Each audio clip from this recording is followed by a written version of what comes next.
కాన్వాయ్పై జరిగిన దాడిపై మాచర్ల ఎమ్మెల్యే జోలకంటి బ్రహ్మానందరెడ్డి స్పందించారు. బీరు సీసాలతో దాడులు చేస్తే భయపడే ప్రసక్తే లేదని, వైసీపీ నాయకుల తాటాకు చప్పుళ్లకు బెదిరి పోనని ఆయన స్పష్టం చేశారు. అభివృద్ధిని అడ్డుకుంటున్న పిన్నెల్లి సోదరులపై ఆయన విరుచుకుపడ్డారు. దమ్ముంటే మాచర్ల సెంటర్లో చర్చకు రావాలని ఆయన సవాల్ విసిరారు.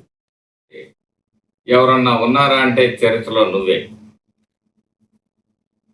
7 సార్లు కరెంటు ఛార్జీలు ఒక ముఖ్యమంత్రి హయాంలో పెంచిన వ్యక్తి ఎవరు ఉన్నావంటే ఆ ఘనత కూడా నీదే.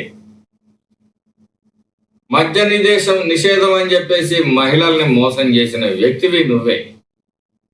అక్క చెల్లెమ్మలు అంటూ సొంత అక్క చెల్లెల్ని చివరికి వాళ్ళ పుట్టుకని కూడా నీ మీడియా సాక్షిగా వాళ్ళని ప్రశ్నిస్తా ఉంటే, నీ తల్లిని నువ్వు అవమానిస్తా ఉంటే మా గుండెలు రగిలిపోతా ఉన్నాయి.